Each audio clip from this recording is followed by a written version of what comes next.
सकाळचे 7 वाजले होते, चहा प्यायला घेतली आणि थोडं आवरसावर केली.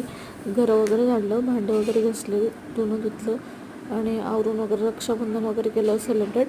फोटो वगैरे काढले आणि त्यानंतर थोडं बाहेर जायचं होतं पारोळ्याला, तर तिथे गेलो आम्ही सगळे.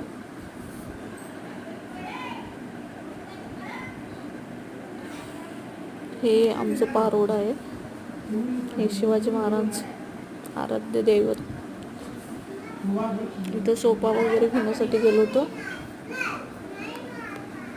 थोडं बैलांसाठी, बैलपोळा आता म्हणून थोडी शॉपिंग केली. भेळ वगैरे खाल्ली. भेळ इज फेवरेट खानदेशी लोकांची.